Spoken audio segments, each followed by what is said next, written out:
Hello, everyone, and welcome to And the Beat Goes On. My name is Ariane Harley Emerson, and I'm the Director of Music and Operations here at the Choir School of Delaware.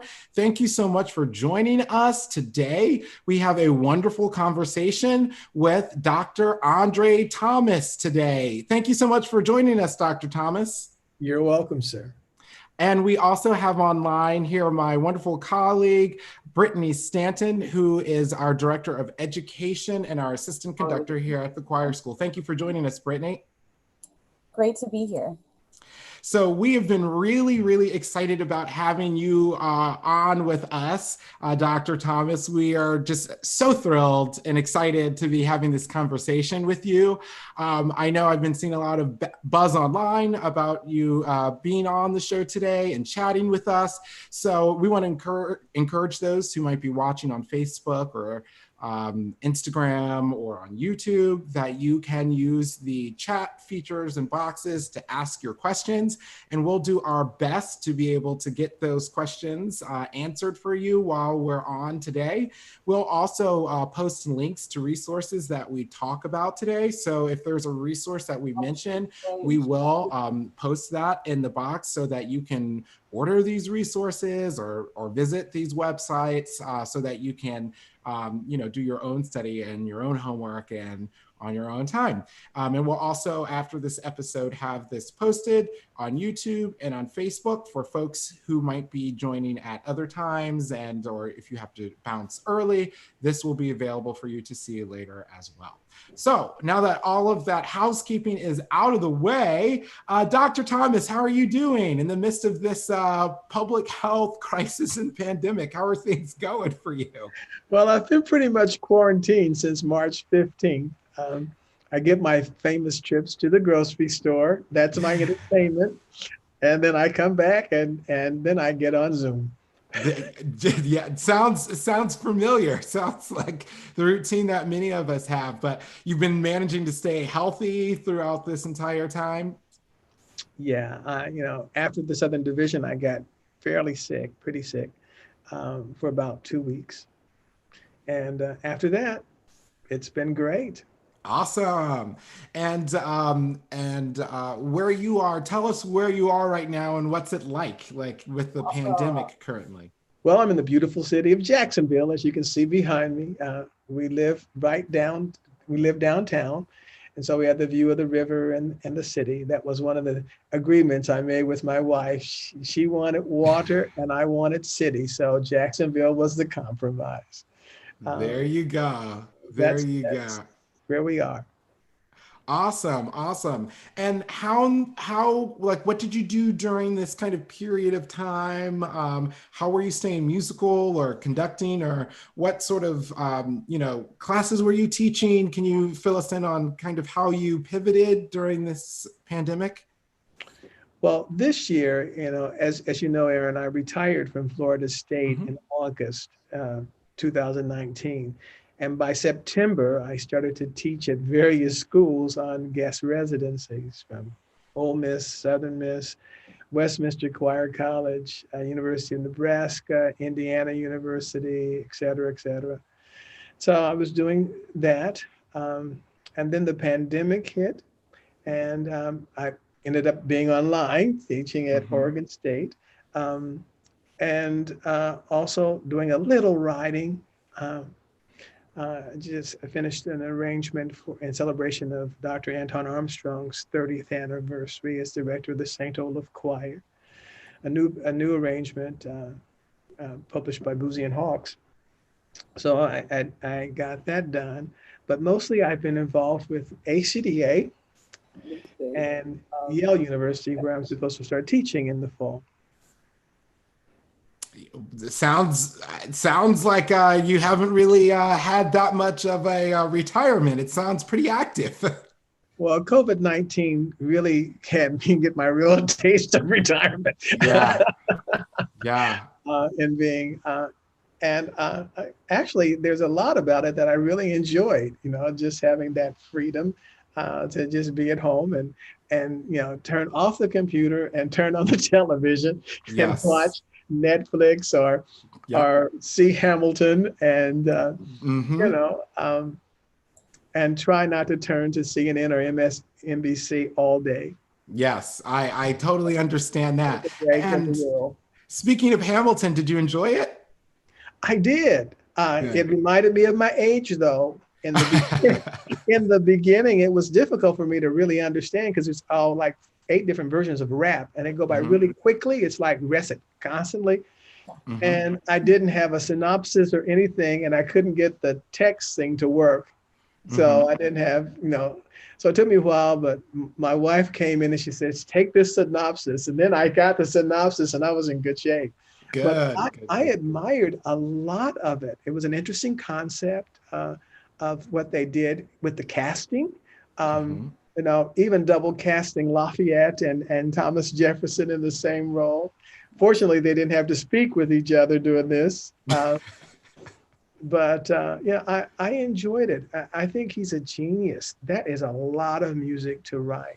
It's a And lot. the plot, the drama, the dance.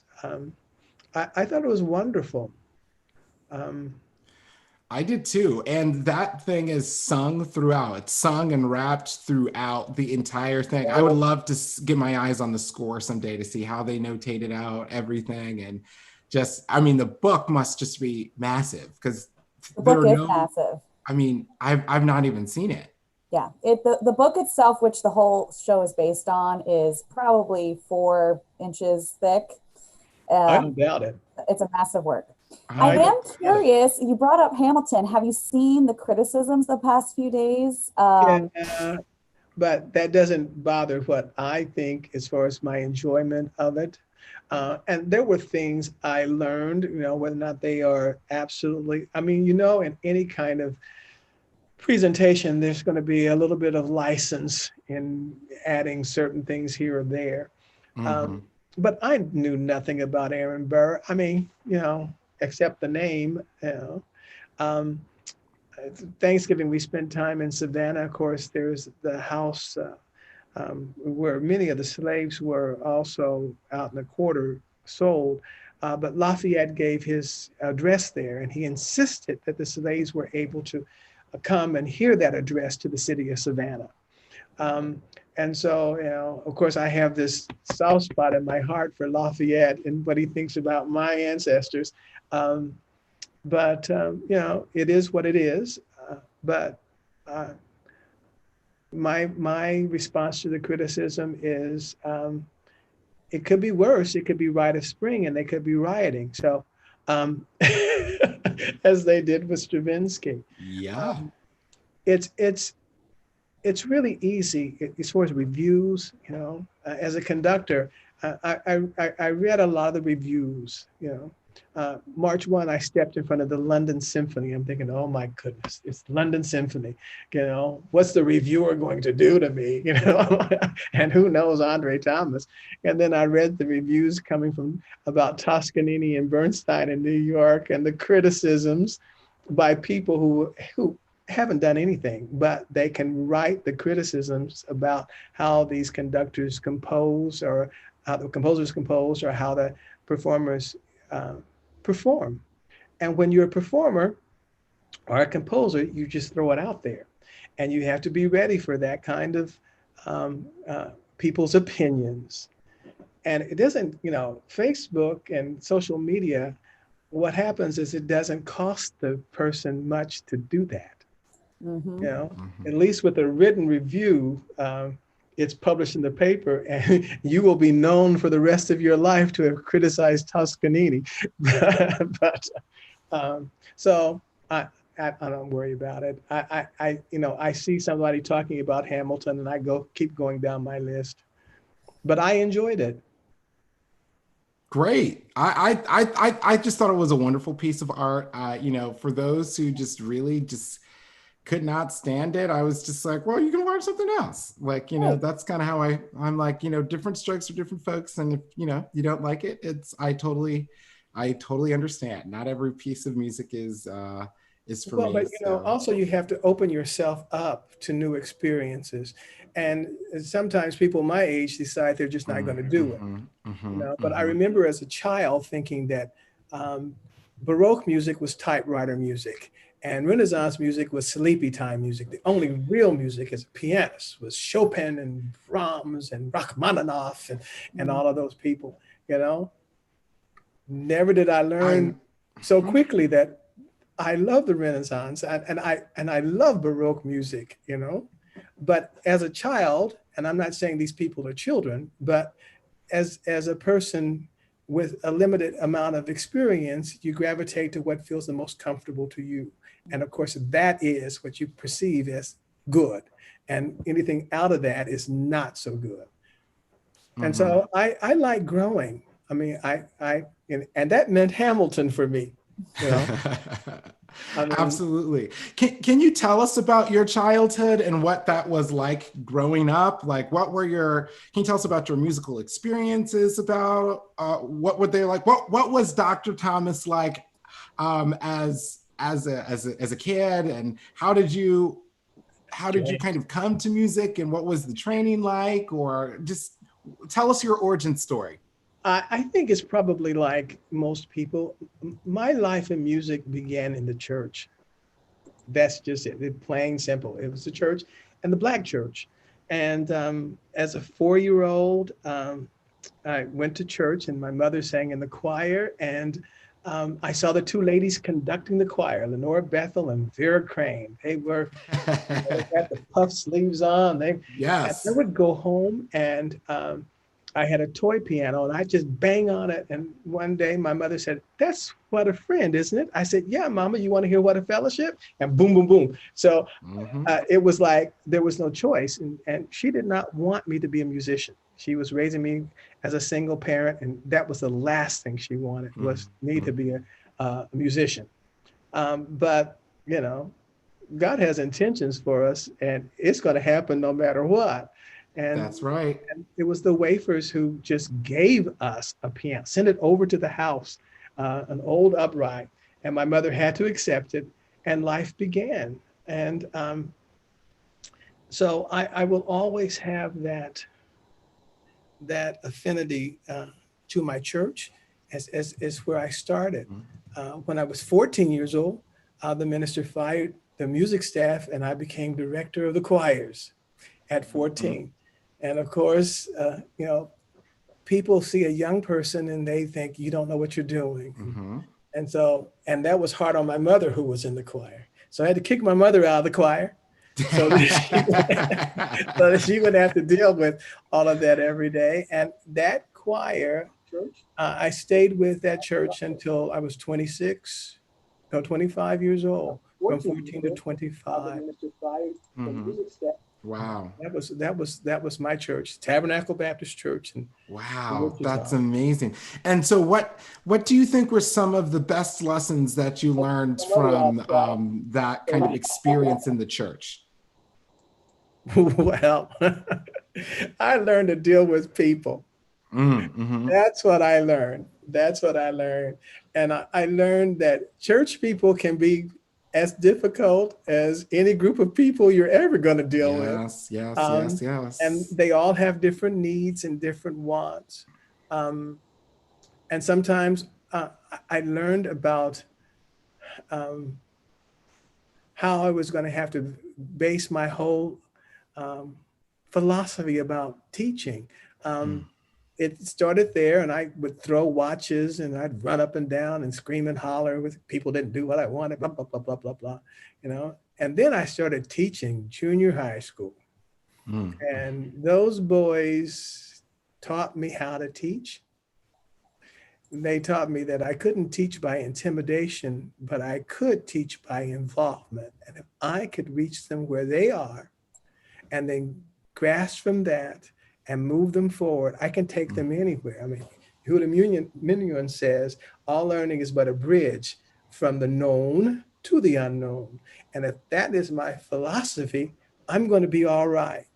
And those boys taught me, you're going to be all right, I including think that's so great. Can you delve more into this kind of thought of intimidation and involvement? And can you drill down on that for us and what kind of happens in classrooms and how we might come from as educators a place of intimidation and how we might get to a place of involvement?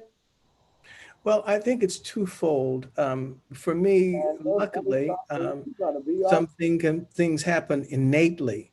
Um, as I began to teach at university and teach method classes, I found out what all that was all about. Like, reinforcement, positive reinforcement. I learned about negatives lasting longer, and that you need more positives to keep people going. And if you're going to use negatives, you better pick them very carefully and make them strong. You know, I Right. learned that with my son when he was a little boy. I kept saying, Jordan, don't touch the stove. Jordan, don't touch you're gonna get burned. And then it finally hit him when he was putting his hand right there, and I said, get your hand away. It was like, "Ooh," but he never touched the stove again. Yeah. Yeah. Daddy still loves you, but don't come to that stove. That's right. That's right. You And can't, and to this day, I motivate people. Um, I often say that music is my tool. You know, mhm. that's all it is for me. It is my tool to reach people. I love people. I adore people. I love them, even in their variations and different personalities and ego needs. I still love people. And so because I do that, music's the tool. And if I can get them involved in music and music making, Mhm. um, then I feel like I'm succeeding, you know. Um, so somebody said, well, you just care about the process. And yes, I do. But if I take good care of the process, the product will take care of itself. Right. Absolutely. I really believe that to be true, for sure, for sure. And I can't remember who I heard say this recently. It might have been someone on a webinar recently. I think it might have been Dr. Dustin Cates, might have said, or perhaps it was Joseph Ort. I can't remember who said it was on a panel that was on Sunday, but essentially said something similar, that it's the difference between teaching music to people and teaching people music. And that has been something that for the last couple of days I've been like, yeah, I like that. That is very, very, very true, and I definitely think rings true. One of the things that I want to make sure that we get a chance to talk about today is a wonderful resource that's out there for people who we are in this time of reawakening to racial inequities in our country.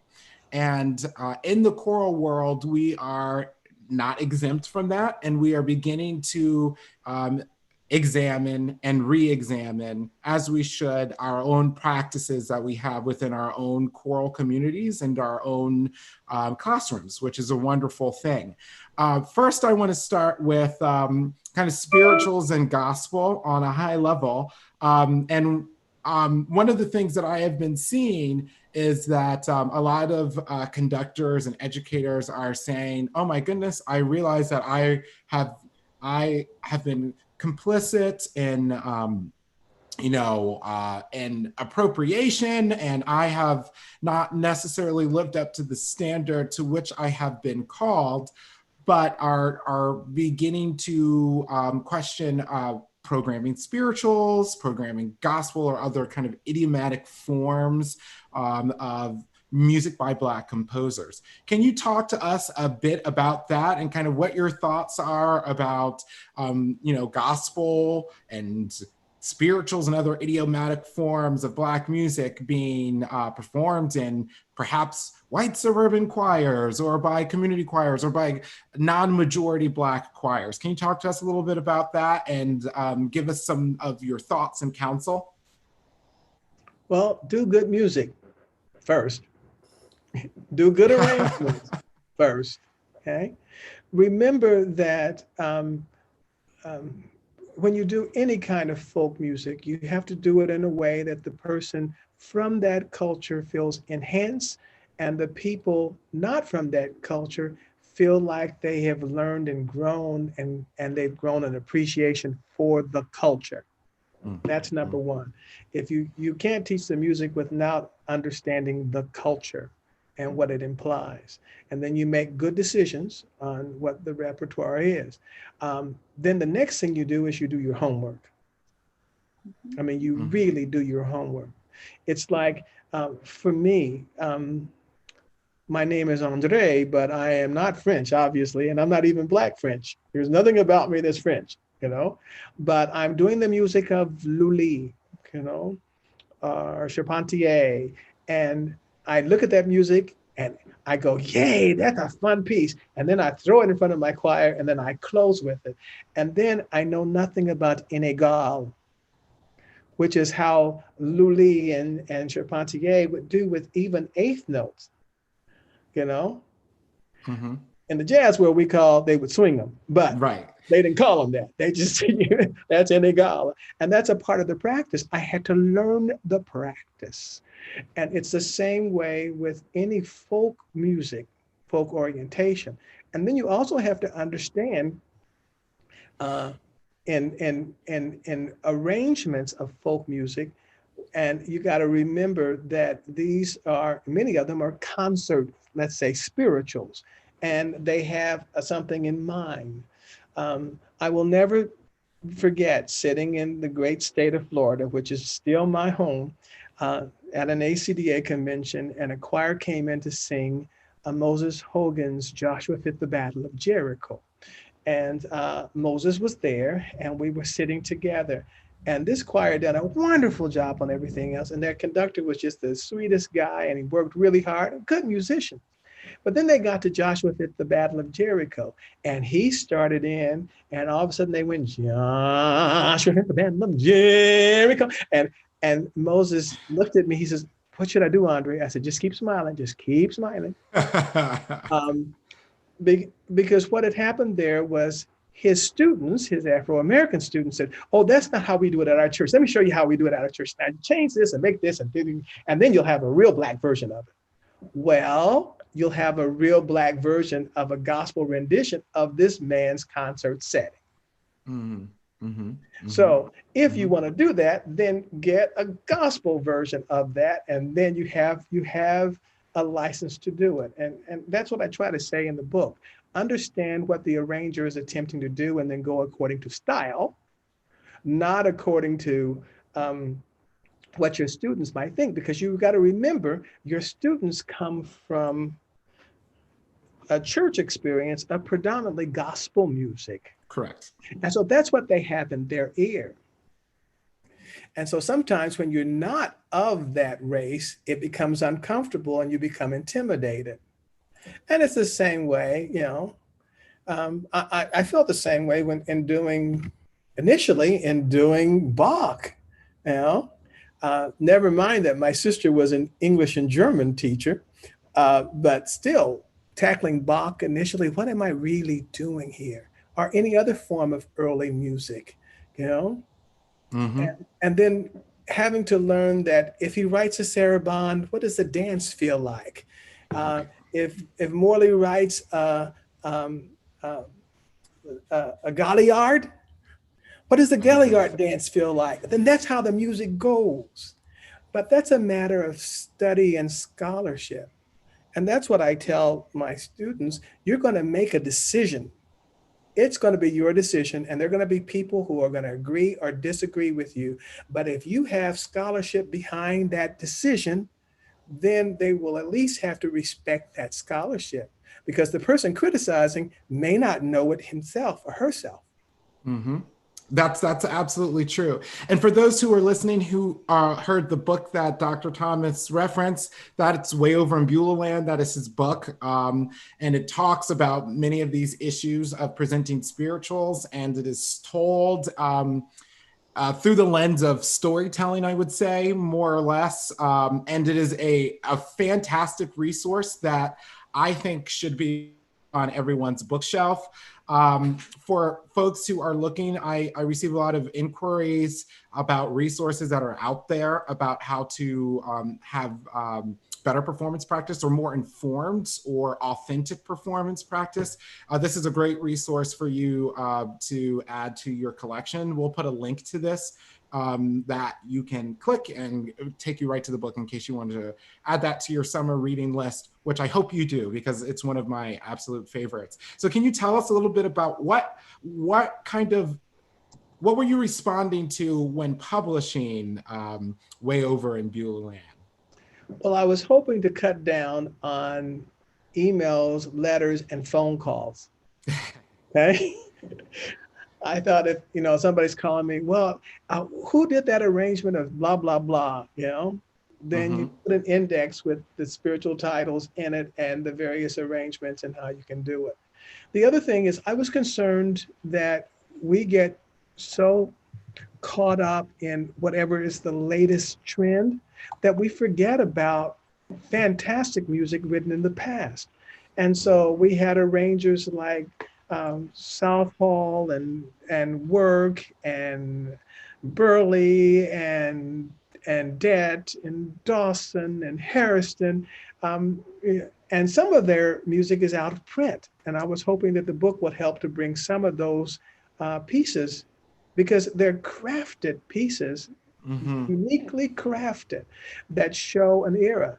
And often when people say, I want to do the authentic spiritual, they don't really mean that. They want to do the spiritual the way the historically Black colleges performed the spirituals under those people. You've got to remember they were classically trained.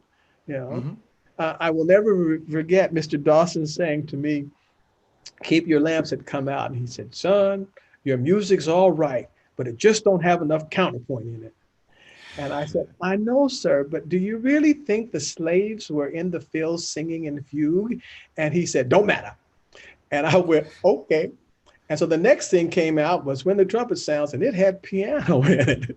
He said, son, you used that piano. I said, I know.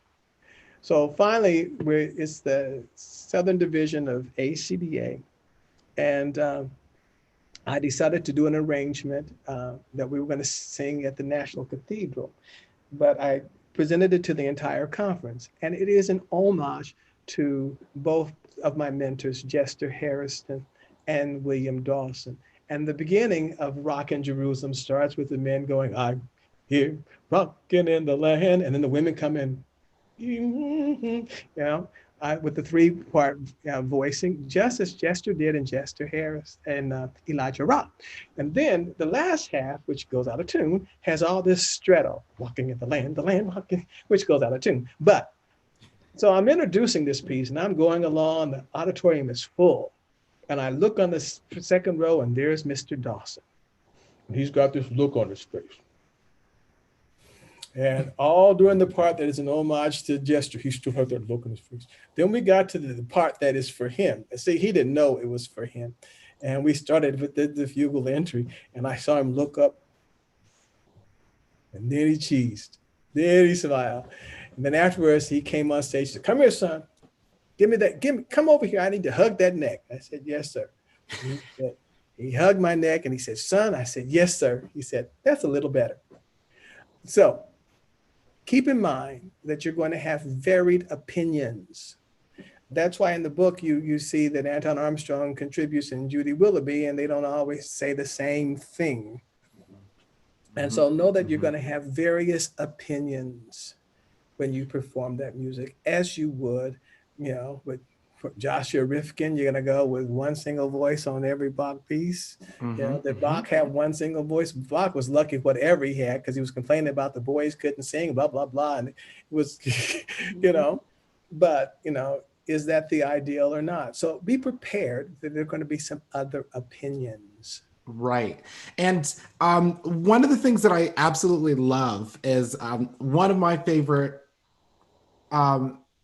composers and just artists and conductors and mentors and educators is Jester Hairston. And a lot of folks don't necessarily know anything beyond his Elijah Rock, and they don't know the rest of the body of his work there.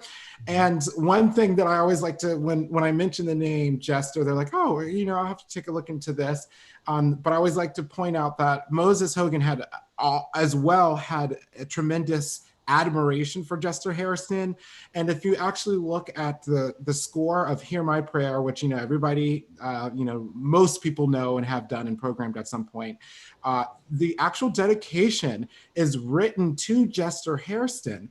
And that kind of got me kind of going through Hear My Prayer and realizing that it wasn't really as spiritual, and really Moses was trying to write in this style, that Jester had, left this thumbprint and imprint on him about the kind of function of the spiritual. And it's really just incredible. So I thank you for writing about Jester and mentioning Jester, because what an unsung hero with such great artistry and thoughts that are really important that we don't necessarily see. There is a wonderful video or DVD on the life of Jester Harrison produced by the African diaspora in California. It's all about his life. There's several of us talking about him. And it'll give you a good understanding of who he was. For people that don't know who he was, the last TV series he was on was a series called Amen. He played the deacon on there. He was an actor as well as Sidney Poitier got the Oscar for Lilies in the Field, but Sidney could not sing. It was Jester who was singing during that movie. Then all the way back to the Amos and Andy shows that Jester was involved in. Personally, for me, I had been sitting in high school, and we were doing Sooner Will Be Done, and Soon Will Be Done with the. And then my teacher, being the only Black at South High School, or where my sister taught, because the schools were segregated, and my mother petitioned that I could go, and the choir director said, "Oh, Andre, take that solo." I said, "There's no solo though." She said, "Oh, you know how you guys do it." I said, "No." And so I really had a bad feeling. And then I went to college and became a singing Quaker. And that first semester, Charles Hurt came, and then followed, this little man walked in, and I didn't know who he really was. And he started, it was a master teacher. Good teachers watch behavior. And he noticed, well, there were two things that were obvious. It was me and the choir. I was like, uh-oh, there's one of them here. And so we took a little break. He said, "Son, can you walk with me?" And I said, "Yes, sir, I can." And he said, "It seems like you don't really enjoy this music very much." I said, "No, sir. Sooner would be dinner with the world." That's my favorite line. He said, "Well, that's not even my piece. That's Dawson's piece." And I said, "Yours is not much better." That's that arrogant little kid. And he said, "Well, let me." I said, "Sounds like it's dialect." I said, "It seems like these pieces were invented for white people to make fun of Black people." That's what it felt like to me. Mm-hmm. And he said, "Let me talk to you." And so then he talked to me about what was present in the African language. TH is not present in any tribal language in Africa, And I thought, I'm conducting the National Choir of Taiwan. Guess who else has trouble with THs? I'm doing Worthy to be Praised. And it's still on the recording. It's still Worthy.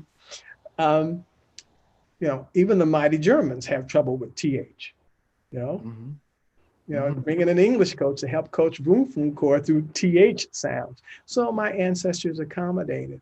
So he took an arrogant little kid who was embarrassed about his heritage and made it his life's work. So that's why Jester is important to me. Moses was doing a tribute to our past when he made that dedication to Jester. You got to remember, Jester took the spiritual all over the world. Even to Estonia when it opened. The US government sent him all over the world. And people loved him and loved what he did. You walk in my house, you come down my long gallery hallway into my condo, there's a picture of Jester Harrison there. And ACDA was at a national convention in Louisville, and we honored him, and I got to conduct one of his pieces, And it was another time to say, "Thank you, Mr. Harrison. Thank you for leading the way, not being afraid. And that's what I tell my African American students. Don't let people take away your joy of doing your own music in fear that you'll be labeled, because that gives them too much power. You continue to do your own music, the music of your people, and you do the music of everybody else's people. And you Mm-hmm. do all of it equally well with integrity. Mm-hmm. Mm-hmm. Thank you for that. I think that's great advice. And I know how it can feel scary, particularly if you're a young conductor of color. You are trying to stay away from that because you don't want to be pigeonholed as the Black conductor only, or the spiritual or the gospel person. So there is great anxiety, but you are right. These works, we should not be afraid of that, and it does give people too much power to do that. So I Well, think that's very it's, true. Dvorak said that the Song of the Negro was America's voice. Mm-hmm. Okay. And it was our great contribution. And I think of this music as American music in many ways, because you got to remember the itinerant preachers went to preach to the slaves, you know. Um, outside of Nat Turner, there weren't many Black preachers that were allowed to preach, and he was only allowed to preach for a little bit. Um, Mm-hmm. they were white, and they preach and they brought their Southern hymnody, and that was in our ear. We interlaced that with our African traditions and the biblical stories, and that form is born.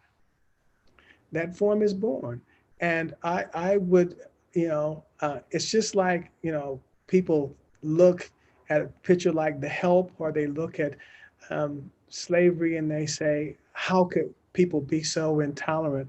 And I look back and I say, gosh, my ancestors were incredibly strong. I don't think if my generation had to go through slavery, if we could fare like the ancestors did. I'm not sure we're strong enough to really fare like they did. They suffered, they lived, and they persisted. And I think that's one of the things that we don't like to do. We don't like to be slightly uncomfortable, you Mm-hmm. know. But until we get heaven on earth, we're going to always be slightly uncomfortable. Right, right. Now we have a few questions that are coming in, which are related to the conversations that we're having right now. So, Brittany, do you want to take us through some of the inquiries coming in online?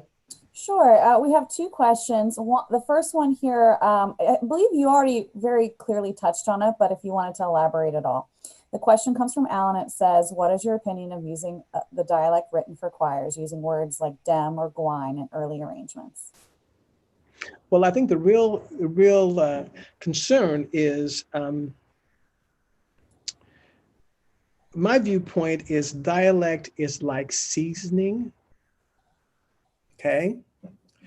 If you take the Morton salt and the lid goes off and you pour it on the steak, you ruin it. Yeah. Okay. But if you sprinkle it on, then it becomes an enhanced uh, culinary experience. And that's what the spiritual should be. We tend to overdo everything. We take articles and we make them louder than the noun. They're not, it's stupid, but we do it, we give more weight to them. And it's no different than what we do in popular music. Nobody thinks, oh, we're singing in dialect when we do popular music. Now, Mm-hmm. this is not necessarily true always. I'm sitting in Latvia and an American choir comes on, and we're looking at commercial choirs, and they come in and the teacher goes, beat it, beat it. And you go, and the whole panel said, is that how Michael Jackson would want that? I said, no, it's beat it. You know? But when you say beat it, you don't think dialect. Mm-hmm. Okay. Mm-hmm. And that's what I think it should be. If the composer has written and somebody just wrote me an email because Moses wrote River of Jordan. And Moses was terribly inconsistent, and so were many of the other arrangers in the use of dialect. He put it in certain things, and it wasn't consistently done all the way through. James Weldon Johnson gives us a good idea in he and his brother's 3-volume collection of spirituals about dialect.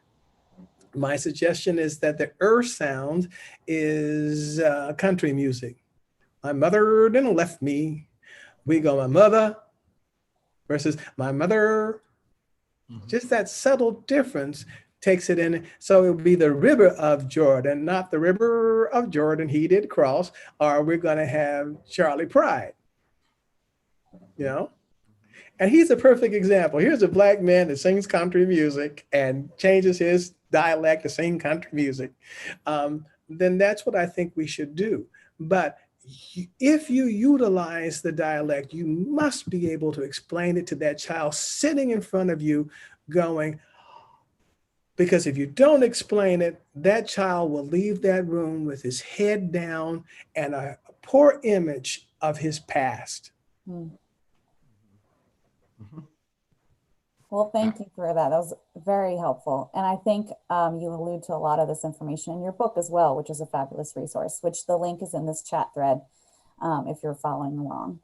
The second question that we had comes from Michelle. She says that she teaches grades 6 through 12 in a school with about 25 to 30% students of color. And there are very few students of color in the choral program.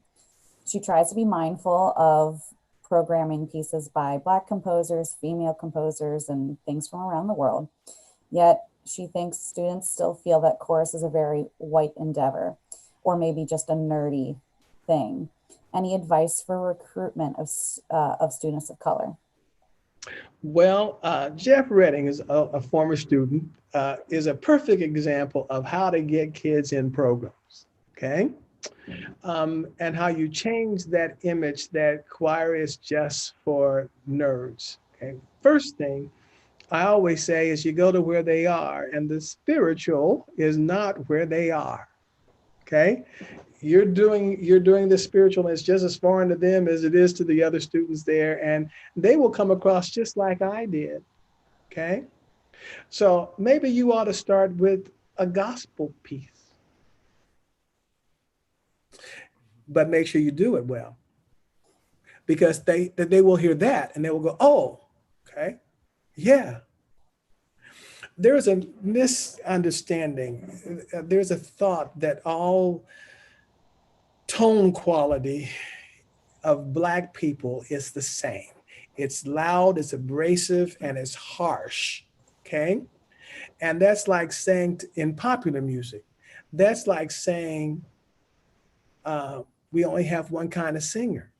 Mm-hmm. But if we look at Aretha Franklin and contrast her in her same era with Dionne Warwick, you find like we come in various kinds of singing. And not everything that Aretha did was that same kind of singing.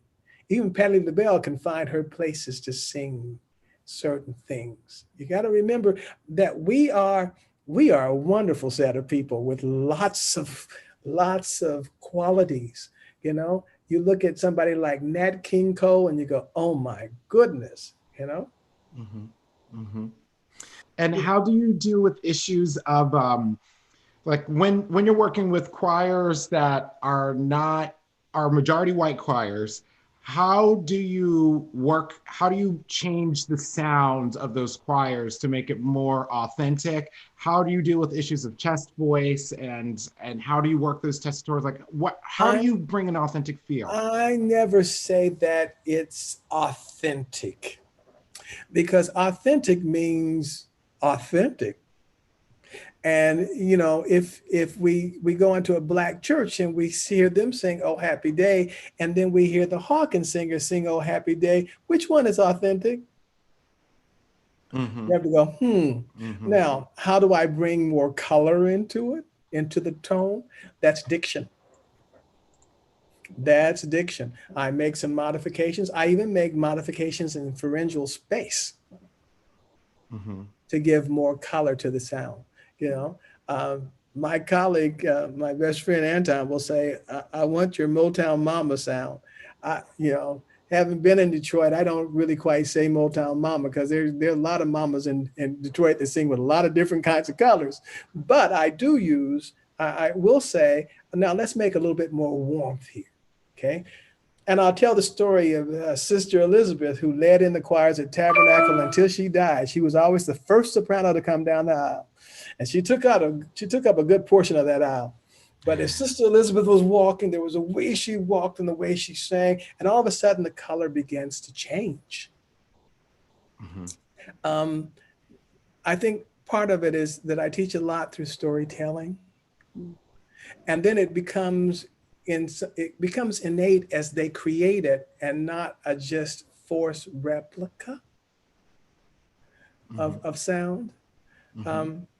I do my best, but I also have to remember, if I'm doing the French, the Spanish, Renaissance music, if I'm looking at Guerrero and that group of composers, well, they tell me in reading about that the Spanish had a more nasal approach to the sound versus what was going on in the papal area in Italy. And so I'm going to sing that just a little brighter. Well, Black folks sing a little bit darker in what we do. I remember doing, a group called His Master's Voice. I had a concert on the Swedish Choral Directors Association years ago. My concert followed Helmut Rilling's concert on Bach. And I did a Robert Ray Mass with a group called His Master's Voice. This choir was unbelievable. Per Henrik had also gone out to California and sang with the Hawkins for 2 years before he came back. And everybody in His Master's Voice were singers and instrumentalists in the Stockholm Philharmonic. So, I mean, but could they sing. Now, there's a recent video going around of these boys from Korea. I don't know if you've seen it. Boy, those boys can sing. It's a matter of listening and imitation. And jazz musicians do the same thing, only they transcribe it for us, don't they? If we want to know how Oscar Peterson played that, somebody transcribes it and you put it in a tool that a person who doesn't have those skills can do it. And it's the same thing we do with gospel music or gospel influence music. I want to also ask you about how did you build such a long-lasting and reputable program and consistently fantastic program in Florida? What did you do? How did you build that? Like, what is the secret sauce? Of course, we know there's no magic to it, but how did you build it? And just talk to us. Like, if we're looking to build programs, robust programs that are built to last, what should we be doing to lay the foundation?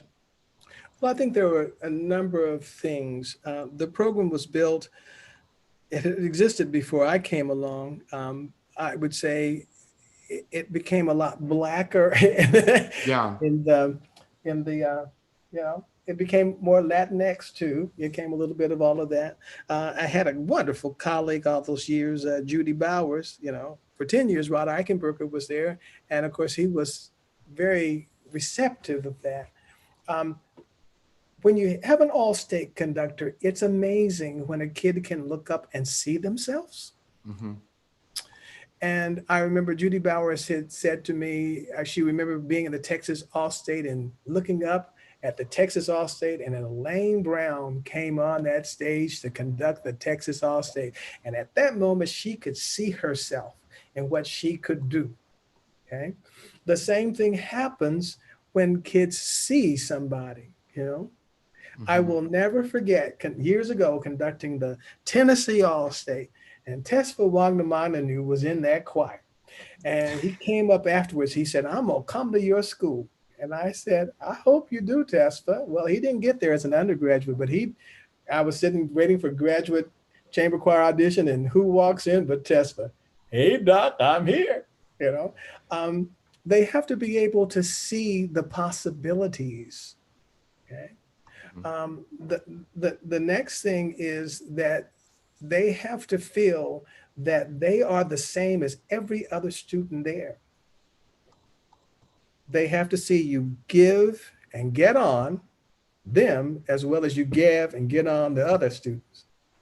You know, as I, you know, my philosophy was, my mama said, if you're one of my child, everybody's gonna get a spanking, whether or not you're white, brown, or black. Okay. Right. So Right. you better learn how to accept it. And if they didn't hear it really clearly enough, I could send them over to Judy Bowers and she would finish it out, you know, um, Right. because we were concerned not only on educating our students, but we wanted to educate good citizens, good people who cared, had an educational background in their head, that they were there to help build others in their music making process. Mm-hmm. And Mm-hmm. you know, and that's why Marcus Garrett came through, and Brandon Boyd came through, and William Powell came through, and Felissa Barber came through, and Francis Fonsa came through, Jessica Napolis came through, Jose Mm-hmm. Rivera came through. I mean, they came through, and they went on later to have their own, Jeffrey Ames, their Mm-hmm. own programs. You know, Mm-hmm. I said to somebody, my joy is seeing what my students do. That you know, if I don't get to conduct anymore, it's just fine. I can sit out there and watch Tesfer or Jeffrey or any of the rest of them, you know, conduct. You know, I have a Right. lot of adopted children that didn't go to the program that that adopted me, and that's great too because I appreciate what they do. And then as their teacher, I've got to make room. Right. That means sometimes I have to say, I can't conduct this, but I have the ideal person to do this choir for you. And her name is Felissa Barber. Call Felissa, you know. Mm-hmm. You have to support, them. You have to make ways. Henshaw says, you need a series. Great. Who's in my series? All those students I wanted to push to have their first publications. You make way. Mm-hmm. That's your job after a Mm-hmm. while, you And know? thank you for that. I mean, like, I mean, as yours, I mean, I think single-handedly, I mean, there are a lot of things that we talk about and that are not happening, right, and how much more we need to do to create equitable ecosystems. But I mean, thank you for what you have done, because you have created two full generations now of Black choral conductors in this country. And just even listening to the names that you're listing now, I just I thank you for what you did, because I don't know where we would be, honestly, without that entire crop of people. And what can we be doing to kind of grow that network of mentorship throughout our country? Like, what should we be doing? How can we help with this? We can do it by, number one, being present at the table. It's easy to complain when you're not a part of. Get involved. You've gotten involved, and it may wear you out, but you've gotten involved. Get involved. Be at the table. Get involved. And then start taking that hand and lifting it over to say, how about you do this? You know, Mm-hmm. um, I looked at, it was really difficult as we assembled the 44 intercessions for the 21 convention. And we had 256 people who applied to present intercessions.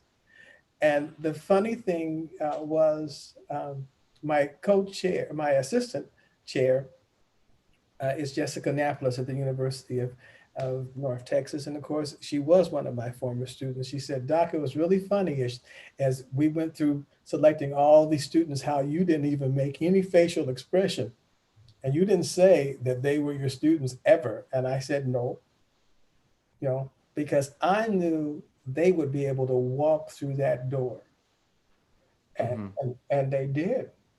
You know, we have sessions planned. We have a session planned from a young man who is going to talk about how to get Black males in your choir. Mm-hmm.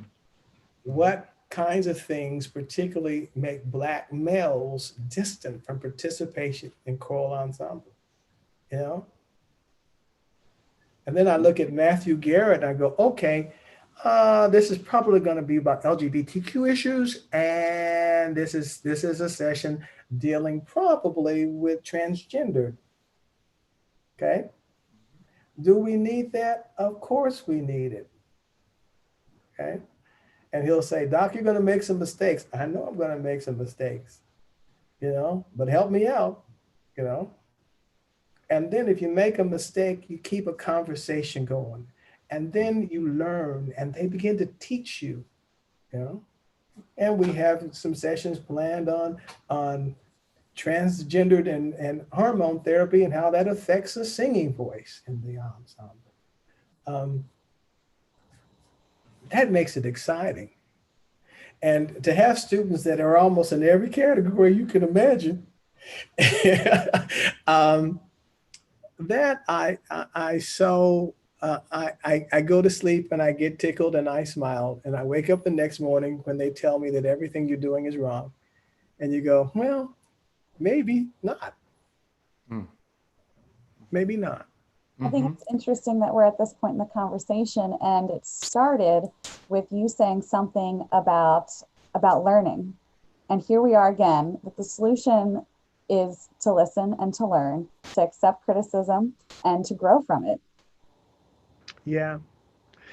Harold Decker, who was my teacher at the University of Illinois years ago in 1978 is when I went to the University of Illinois. I had taught Harold Decker's grandson, and he came to a Christmas concert. And Danny said, Grandpop wants to talk to you after the concert. I said, oh, okay. He says, well, my grandfather, he conducts choirs. They do all hard music. I don't know how good they are, but I know it's hard, but he wants to talk to you. And he came and he said, Mr. Thomas, how about have you thought about getting a doctorate? I said, no, sir, I haven't. And he said, can you do what you're doing right now at the age of 55? I said, no, probably not. He said, I'm gonna fly you on up to Illinois, and I want you to see the University of Illinois.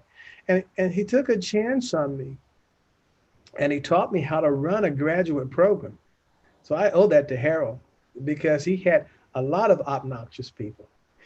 He's also the person that introduced me to my best friend, who was Anton Armstrong. And he was a master's student at that time. And I remember he took Anton and I to our first ACDA conventions, I think 1979, or it might even been, 79. We were in Madison, Wisconsin. And Harold said, you two sit right next to me because I want you to learn, And we did. And I watched University of Wisconsin, Madison walk on the stage with Robert Fountain. And Robert's posture was all bent from his illness. And he started Der Geisthilfe of Brahms. And as he started that piece, his posture changed and we went to heaven. And to this day, every time I hear Der Geisthilfe, I think, Harold made that possible. And afterwards, he introduced me to Bob Fountain. Then he introduced me, Nordic sang, and then he introduced me to Weston Noble. This is way back when I was the junior high school teacher that just started graduate school. And then when it came to my dissertation interest, he says, I'm going to be retiring, Andre. He said, I won't be able to see you all the way through, but I want to connect you with some people, because I think they will help you. My dissertation is on masses of 20th century Black composers. And so he introduced me to Albert McNeil back in 78. Albert introduced me to Dominique Delerme, okay, ethnomusicologist. Between the two of them, I was looking for Margaret Bond's mask that it was in ASCAP, but nobody's ever seen it when I called everybody. And Albert said, let's look in Diane's basement. That's Margaret Bond's daughter. And we found parts of the manuscript. We talked to Cooper, who said, well, when Margaret arrived, she just had this notebook and she was just sort of filling in the rest of it. I got a chance to, Albert could have been not generous to this young Black kid who wasn't his student. Okay. But he was generous. and he went out of his way, and so did Dominic DeLerma, and so did Harold Decker. You know, they went out of their way. That's amazing. And what I think is really incredible about that is just like what you said, that mentorship opportunity that becomes available, particularly when you're attending ACDA conferences, and just how much learning actually happens in that conference setting, I think is absolutely incredible. And I know that I've been fortunate enough to go with mentors to ACDA programs and to be connected with people and to be transported and transformed by seeing people as practitioners of choral art. I mean, it really is incredible. And I'm pumped about some of these interest sessions that are so timely for the Dallas conference, particularly about, you know, teaching trans voices and how to get young Black men in choir. And I think all of these issues are incredibly timely and are speaking to many issues that we're grappling with and are researching actively. Tell us about this conference, and is it going to happen? What do you got planned? Like, I'm like, now you got me all excited here. Tell me more. Well, we've planned a wonderful conference. It will be up to COVID. Exactly what happens, but it starts with a Welcome to Dallas concert with the Turtle Creek, which was probably the first gay men's chorus to sing at a national ACDA convention. Of course, they're located in Dallas, so they'll be a part of the welcome. Then followed by the Dallas Chamber Choir, and then that's followed by Clark Joseph's choir, which you know, I said I want a good gospel choir that understands a whole lot of things. You know, of course, it can't be Cates. Isaac Cates and what they did in Kansas City. But was amazing. Yeah. This choir is fantastic. The invited choirs include Tenebrae, for those who, and everybody's still on docket to come. Voctif, which is a cappella group. Entre Voces of Cuba will be there. The World Youth Choir will be there. Simon Halsey is our headliner and will hopefully conduct Belshazzar's Feast with University of North Texas, Texas Christian University, University of Texas, Arlington, and Baylor being the combined choirs, and the Dallas Symphony. Then we have 25 audition choirs that come from all over the country, and it's exciting to see what they're going to do and perform. You've seen some of them already posting. You know, I'm performing at the 21 convention. Then we already talked about the interest sessions, the Jazz and Show Choir, the vocal majority. One of the things I'm particularly excited about, we paired with Gala. I don't know if you know that organization, Gay and Lesbian Association of Choirs. We're doing a collaborative concert. I asked Jane to designate SATB choir, a TTBB choir, and a SSA choir. So we invited 3 wonderful choirs from that association that will each perform about 25 minutes. And then Bob Chilcott is our Brott Brott recipient, and he wrote a wonderful piece that all 3 choirs will sing as a combined piece at the end of that presentation. So that has me excited. The Meyerson and the Winspear are fantastic. We have the Texas All-State scheduled to perform in Dallas. I will never forget 87 sitting in the audience when Texas All-State performed, and Rod Eichenberger stepped out there and ran to that podium and started the Kadai Te Deum with those kids. It was terribly exciting. So we're hoping that all happens. I've never seen choirs like in Texas and TMEA and Texas All-State. I didn't even know that. I didn't know what could ever happen. Hopefully you'll hear the Texas All-State. Then the honor choirs and the conductors we chose, one of the things we ask them is to include diverse and inclusive repertoire in their choices. The children will be conducted by Fernando Maldivar, director of the Los Angeles Children's Chorus, former conductor of the American Boy Choir. The junior high is Andrea Ramsey, who is quite sensitive to those issues. The high school is Maria Ganan. And then we have a multicultural choir, and we decided to make it SSA, because most of the time those choirs are usually SATB, and we have a lot of people that have SSAA choirs or SA choirs. And we chose 2 conductors from that. And I think it's also important when you do something multicultural that we might want to feature the conductors who represent that simply because of who they are. You have Eugene Rogers as one of those conductors, African American, out gay man. Then there's Pearl Shangguan, who is Chinese Filipino. So I think we tried to cover every base as much as we could, even balancing how many female conductors we had in the performing choirs. You know, it's a puzzle. It takes hours and hours. The standard and repertoire chairs, they had to listen to all these things and forward it into 2 other committees. And then it finally got to me and the steering committee to put the conference together. It's my dream. I don't know if it will absolutely come true, but if it doesn't, there may be another form it may have to take or whatever. The joy was to see the talent in this country.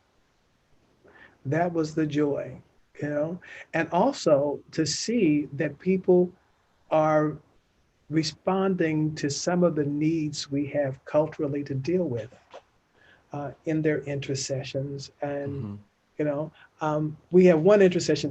Historic female composers, because everybody's always saying, where are the female composers in historically art music? It's because Hildegard Bingham, that's the only one they know, but there were tons of them. You know, this session, and then there's a session of extended works for treble voices. You know, where are the extended works for those people? People, you know, non-idiomatic, you know, music of Black composers, and we probably know who that's going to be. That'll be my former student Marcus Garrett will be doing that as usual. And it's really kind of funny because, you know, they all come into school and you can sort of tell from the day they walk in what their burning interest, you know. But if you want to know any non-idiomatic piece by a Black composer, if Marcus doesn't know it, nobody knows it. But yeah, I mean, to have that convention happen would be great. If it doesn't happen in that form, at least we've at least got an attempt of what the depth of this country can produce. And I have to say, probably if we had not had the COVID situation, we would have had even more people applying. Although I was amazed to have 256 applicants for interest, 165 for performing choirs. You know, when people aren't even sure if they're going to be able to get into their buildings. You know? All of that says we are a positive group of people, and we are optimistic, and we're creative. And that's why that COVID report that we produce shows it. That COVID team ACDA response, you need to look at it because there are all kinds of scenarios in there for people to implement no matter what their situation might be. They need help. You know, in addition to that, you have, you know, Derek Fox was on that committee, but Derek has a special website that he has to also help teachers. But that COVID report, I am so proud of it and what is in it to help people with scenarios, because that's what people need. You know, I have scenarios dealing with what I'm going to be dealing with at Yale in the fall. You know, everything is still not quite settled. We have some preliminary work where some rooms are wired, you know, as a possibility. but it will be what the Center for Disease and Health at the Yale campus will tell us eventually what we will do. Um, Hopefully my state and Texas and Arizona and a few others can calm down and do right and get this virus down. Um, but Mm-hmm. you know, Mm-hmm. there's some things that are in our hands, Aaron, and there's some things that are just not. Yeah, they are. Well, I am definitely pulling for this conference because diversity is near and dear to my heart, and I'm thrilled about this. And I was just sitting here thinking, like, I would love to. I don't know if we have a listing of all of the sessions or and things that Intersection. are happening, but I know that just even in my planning for the upcoming year, I would love to even start reaching out to people and finding out who are the industry experts in trans voices, or who are the industry experts of music composed by women in those, because so much of my own practice, and I'm always banging the diversity drum. I am constantly looking at my own sort of thing, and we're getting ready for a concert that we're partnering with our local Shakespeare company and our local library to present. And I was like, oh my gosh, like we've got Black composers, brown composers, and all of this, but we don't have female identifying composers thoroughly represented. And so like, it's like, okay, now we need to go back and take a look at these things. So I would love to even like be able to reach out to these people, even in advance to, even And continue my own practice. if for some reason we end up with a virtual conference, at least the intersessions might be a possibility. Right.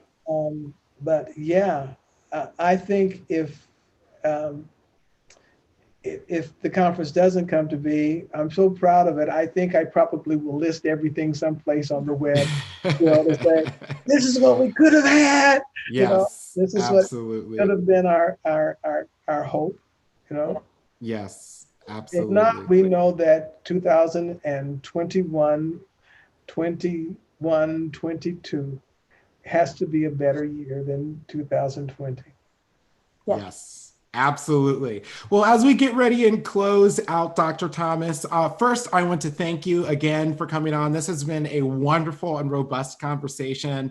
I am just thrilled and feeling great about all of these things. I've been taking my own notes to kind of think about things in my own practice. And thank you. Thank you for all that you continue to do and contribute to our profession through your work with ACDA. Thank you for establishing an incredible program of mentorship for Black conductors in this country. Thank you for the resources that you have compiled, in your book. I mean, just thank you so much for all of that. What you're doing is incredible, and there is a legacy that is going to be lasting for generations and forever and beyond. So thank you for that. And thank you for finding the time to join us today. If there were last words of a piece of advice that you wanted to give to conductors or teachers about conducting or connecting with their students, what would that piece of advice be, or last word or thought you want to leave us with today? As a conductor, don't be afraid to risk. And if you risk and you fail, or at least you fail in somebody's opinion, pick yourself up and know you've learned something and you're going to move forward. As a younger conductor, I was so concerned about being in front of the orchestra, because the choral director doesn't get in front of the orchestra. And so what do? You create something so you can be in front of the orchestra. I was thrilled to see you with your string group. I thought, yes. He's getting that experience. When I taught conducting, I always brought in strings, so the students could get used to being in it, and they also saw me suffer with a major work, 3 times a year. So I would say my parting words is get involved. Don't get discouraged, sir. Don't get discouraged. Just know that you're doing the very best that you can, and bring some more people along. Well, thank you so much, Dr. Thomas, for joining us today. You're For welcome. folks who are watching, if you continue to have questions, you can post them here. We'll do our best to get you answers if you're looking for resources or have specific questions today. One other one, I don't know if you can see it. It's called In Their Own Words, Slave Life and the Power of the Spiritual by Eileen Gunther. It has lots of slave narrative in it that you will find very helpful. It also has a concordance with biblical scriptures related to each one of the spirituals. So that is one of the best books that I have ever encountered. And just Dr. Gunter's just brilliant. And for those who were at Eastern Region Conference, got a peek into that. And wow, that is something that should be on every person's shelf. And I felt schooled and learned that concordance when I started going through there and seeing how many of these, we were talking about performance practice of actual spirit, not the concept of spirituals, but the real thing. I learned that there were these mass interviews of older slaves that people went through to find out about the performance practice, and that these were sitting in boxes in the Library of Congress, not to be opened again. I mean, my mind was blown. She does a good job of doing that. Wow. And of course, in my book, I talk about slave songs from 1865, which was where we first went through and interviewed the slaves. Look for Felissa Barber's book on diction and spirituals coming out. What we did with her was send her to linguistics. I had to take 2 courses in linguistics, and then she had to go get those cylinders from the Library of Congress and transcribe all those things into IPA. That's a new book coming out for another reference. So they're pumping. What's the title of that again? Her book?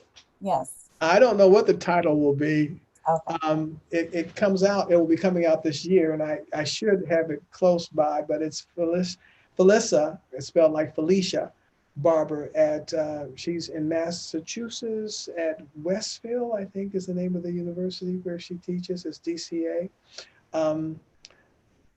I remember the dissertation was like dialect and spirituals, where she went through all the regions and then did the transcriptions and all that. But I think it'll be helpful. It's the same way we learn languages. IPA does a job for us. And so now we have IPA. Before we just had how to say, when we were looking at dialect before and people trying to do that. Now we can be closer. That I am really looking forward to that. These are great resources, friends. I know a lot of people are like, oh, there are no resources that are out there. There is a lot out there. It's not all in one place yet, but there are a lot of resources. And we'll post all of these in the chat so that folks can find them. And one if people, of the things in Eileen's book and in my book, look at the bibliography. And you'll find more and more and more and more resources. Absolutely. Thank you. That's a great tip to take a look at that as well. And if there are any more resources that you think of, feel free to post them on the thread here on Facebook or on our YouTube, Dr. Thomas. I know folks will be, our people are ravenous for resources at the current moment. So we want to definitely make sure that people have them. Again, thank you so much for having us. This has been a delight and a true privilege and honor to have this conversation. For everyone who's tuning in today, thank you so much for tuning in with us. I know it was a little bit longer of a conversation than we typically have, but we're so thrilled that so many of you were tuning in with us live today. All right, everyone, take care, and we will see